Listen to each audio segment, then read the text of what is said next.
বাংলার মেঠো সুরের শেষ প্রহর, বাঁশি ও বাদকের গল্প। বাংলার মেঠোপথ, নদীর পাড় আর গোধূলির আকাশ সবকিছুর সঙ্গে জড়িয়ে ছিল একটি সুর। নদীর ঢেউ এখনো বয়ে যায়, বাতাস এখনো বইছে ধান ক্ষেতের উপর দিয়ে। যে বাঁশির সুর একসময় এই প্রকৃতিকে জীবন্ত করে তুলত, আজ সেই সুর আর শোনা যায় না। সে আজ নিঃশব্দ। কিন্তু কেন? আজকের এই ভিডিওতে জানার চেষ্টা করব বাংলার সেই মেঠো সুর, পোড়া বাঁশের বাঁশি কেন কালের গহ্বরে আস্তে আস্তে হারিয়ে যাচ্ছে। তবে চলুন শুরু করা যাক।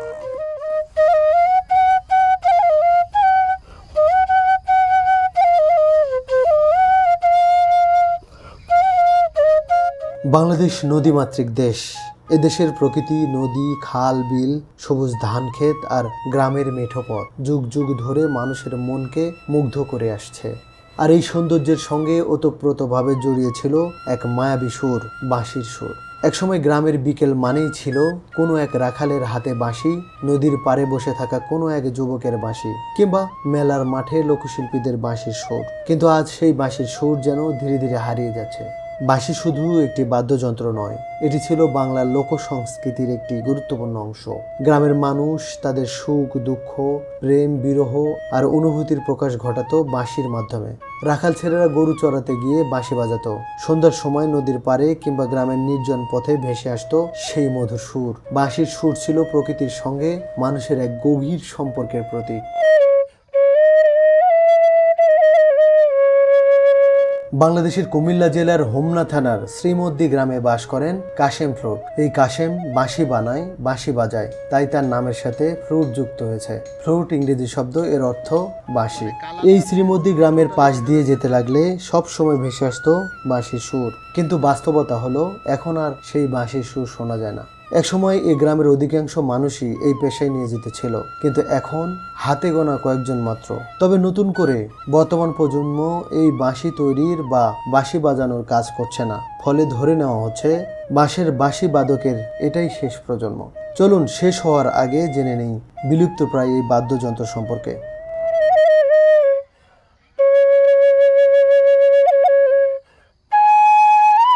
দর্শক, একদম প্রকৃতির মাঝে আমি, কাশেম ভাই আর সালাম ভাই, এই তিনজনে বসে একদম সূর্য ডোবার সময়, একটু বাকি আছে সময় সূর্য ডোবার।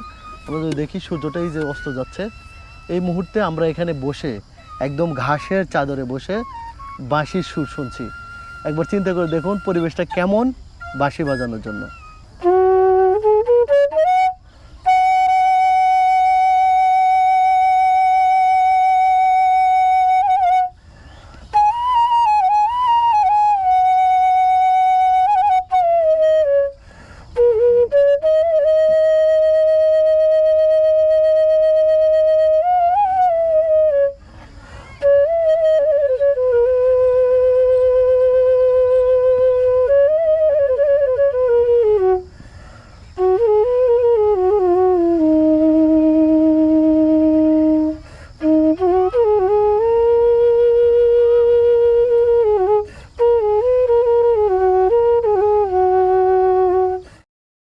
দর্শক আসসালামু আলাইকুম।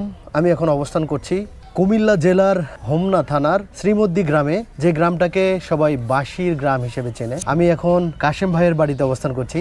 কাশেম ভাইকে অবশ্যই অনেকে চেনেন বাঁশির কারিগর এবং বাঁশির বাদক হিসেবে। আসলেই কাশেম ভাইয়ের সুরে জাদু আছে। উনি নিজেই বাঁশি বানান এবং নিজেই সুর বাঁধেন। ওনার সুরে মুগ্ধ না হয়ে কোনো উপায় নেই। আমি এই বিষয়ে নিজের মুখে খুব বেশি কিছু বলতে চাই না, জাস্ট আপনারা দেখতে থাকুন। আমাদের ভিডিওটি কেমন লাগে অবশ্যই কমেন্ট করে জানাবেন।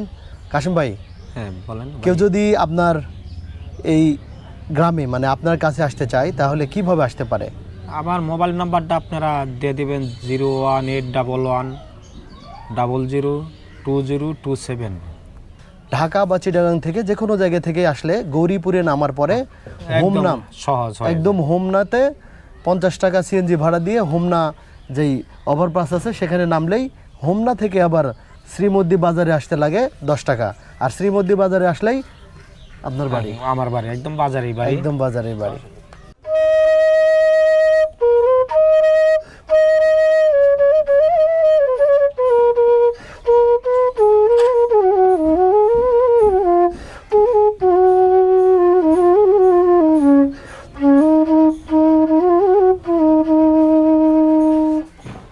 আপনি কি হিসেবে পরিচিত?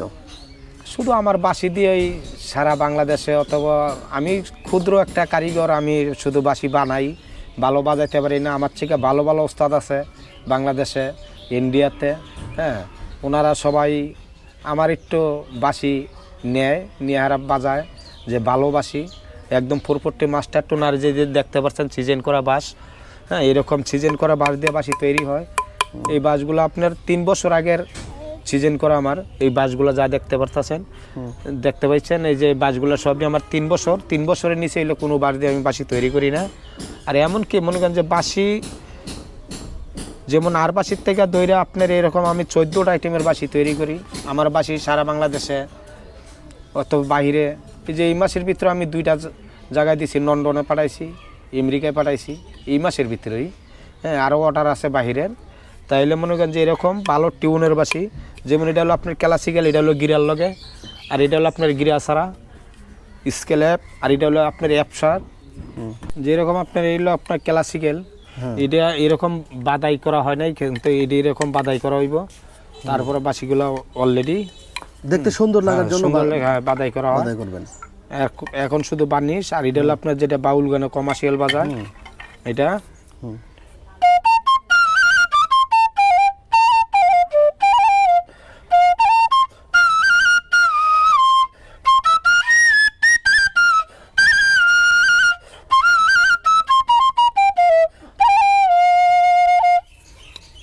বাউল গানের যেমন এরকম, এই যে দেখতে পারতেছেন এই যে মুখবাসীটা, এটা হলো 440 master tone classical, 440 master tone এই বাসিটি ক্লাসিক্যাল, হ্যাঁ ক্লাসিক্যাল। এটি যেমন আপনার এই বাসিটা হলো আপনার ডিয়ার, এটা হলো আপনার ইয়ার, এই বাসিটা ইয়ার এরকম, এটা হলো বি স্কেল বি, এরকম 24টা বাসি এই জায়গায় আমার তৈরি করা।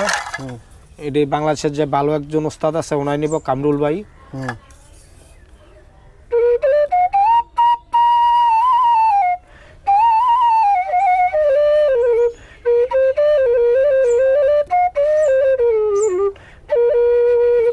এটার কাজ এখনো শেষ হয়নি, কমপ্লিট করবো। আর এলো আপনার যেটা কমার্শিয়াল বাসি, ওই যে দেখেন মোহনবাসী, এটা হলো মোহনবাসী, এটা হলো মুখবাসী।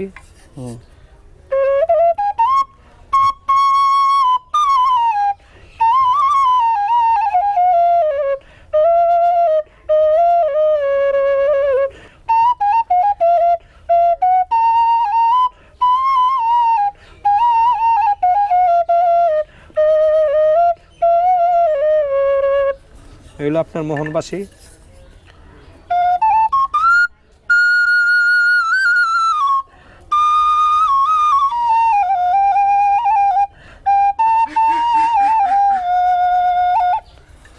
মোহনবাসী যেমন এলো আপনার বাঁশের ক্যালেনেট, এরকম 14টা আইটেমের বাঁশি আমার তৈরি করা হয়। এটা হলো আপনার বাঁশের ক্যালেনেট।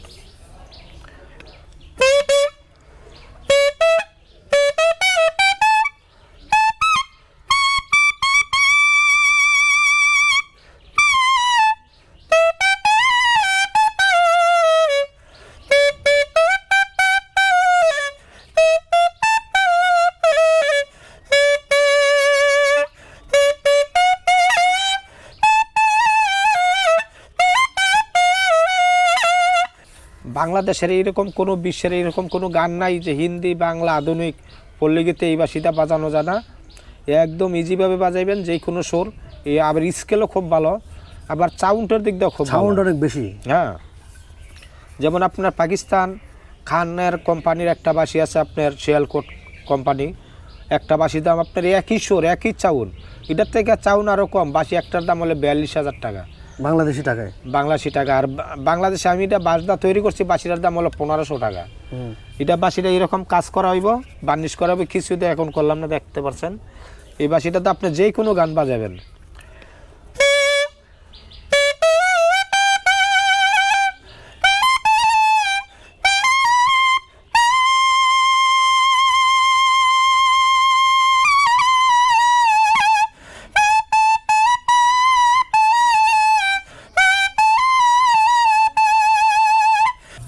যে কোনো গান, আপনার যে কোনো গান বাজাবেন, হিন্দি বাংলা আধুনিক সব গান এটাতে বাজবে।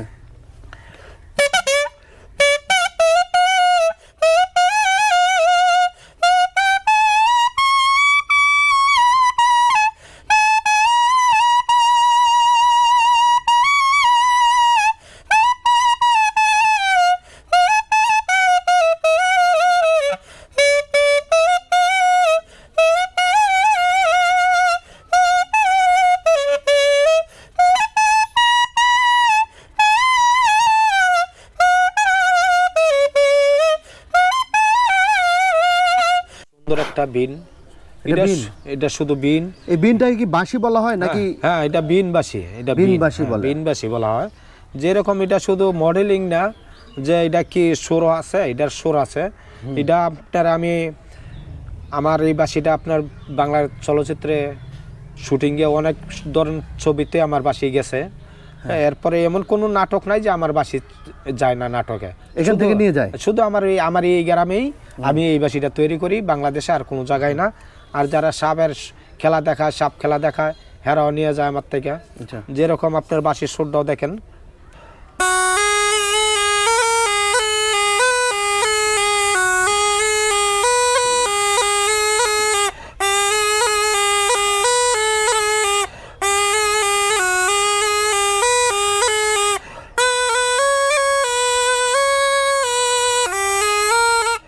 সময়ের পরিবর্তনের সঙ্গে সঙ্গে মানুষের জীবনযাত্রাও বদলে গেছে। আজকের তরুণ প্রজন্ম মোবাইল ফোন, ইন্টারনেট এবং আধুনিক বিনোদনের দিকে ঝুঁকে পড়েছে। লোক সংস্কৃতি ও ঐতিহ্যবাহী বাদ্যযন্ত্র শেখার আগ্রহ দিন দিন কমে যাচ্ছে। অন্যদিকে যারা বাঁশি বাজিয়ে জীবিকা নির্বাহ করতেন, তাদের অনেকেই পেশা পরিবর্তন করতে বাধ্য হয়েছেন, কারণ বাঁশি বাজিয়ে আর আগের মতো সম্মান ও অর্থনৈতিক নিরাপত্তা পাওয়া যায় না। আজকে আমাদের বাঁশি বাজিয়ে শোনালেন যে কাশেম ভাই, তিনি বললেন, একসময় গ্রামের মানুষ আমার কাছে বাঁশির সুর শুনতে ভিড় করত। এখন আর কেউ আসে না, এখন আর কেউ শোনে না। নতুন প্রজন্মের কেউ বাঁশি শিখতে চায় না। তার কণ্ঠের এই আক্ষেপ যেন একটি সংস্কৃতির বিলুপ্তির গল্প।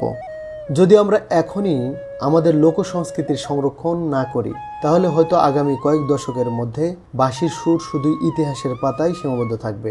নতুন প্রজন্মকে ঐতিহ্যের সঙ্গে পরিচয় করানো, লোকশিল্পীদের সম্মান দেওয়া এবং তাদের জন্য সুযোগ সৃষ্টি করা অত্যন্ত জরুরি।